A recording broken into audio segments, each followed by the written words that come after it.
Hello, I'm Scott Sarber, and I'm with Petersen Hastings, and today I'm sitting down with Ben Tanke, our retirement plan expert. And today, right now, we are going to be talking about saving for retirement. So I've heard that there's two different ways to put money into a 401k plan. Can you explain what those differences are? Yeah, so what you're talking about is what are called traditional or pre-tax contributions to the plan, or what we call after-tax or Roth contributions to the plan. Think of the pre-tax version is essentially goes in pre-tax, so it's money that's not taxed today, so it essentially lowers your income by the amount that you're putting in. With those dollars, they still grow tax deferred, but when you take them out at retirement time, you're going to pay income tax on that because it's money that hasn't been taxed yet. Okay, so let me stop you there. Yeah. So what you're telling me is so if I am earning $50,000 and I put $5,000 a year into my 401k plan, my W-2, which tells me how much money I earned at the end of the year, is going to say it's earned $45,000. Correct. So 50 is reduced by 5, so 45 is what I'm actually taxed on, and then at retirement, I have to pay tax.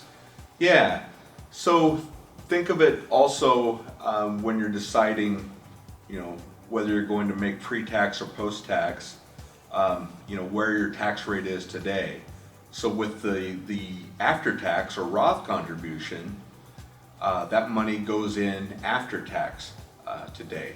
But since you've already paid tax on that money up front, it's still going to grow over time, tax deferred.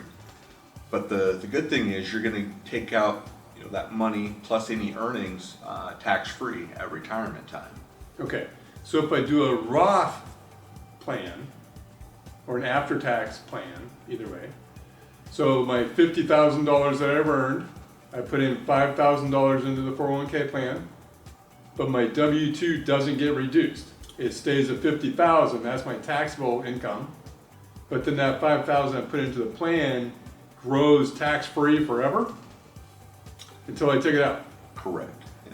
And it's still tax-free. It's still tax-free. That sounds like a sweet deal. It is a pretty good deal. Generally, you kind of want to look at where your tax rates are today versus where you might be in the future. General rule of thumb, if you're in a pretty high tax bracket today and you could be possibly in a lower tax bracket in the future, it might be beneficial to put dollars in on a pre-tax basis, meaning don't pay tax on that money today when you're in a high bracket, pay tax on it later when you're in a lower bracket. Conversely, if you're in a relatively low tax bracket today and you're concerned that maybe you might be in a higher bracket or you don't necessarily know where taxes are going to be in the future, go ahead, pay the tax on that money going in and then not have to worry about it in the future when you can take it out tax-free. So if I'm planning on earning a lot more money in the future, probably the Roth is better. Definitely. And if I'm really young, probably the Roth is better. Yep. And if I'm really old, good chance that the pre-tax would be the way to go. okay, pre-tax, okay. All right, well, I've been talking today with Ben Tanke. He is our specialist for retirement plans. And hopefully you found this information useful, and we'll see you next time.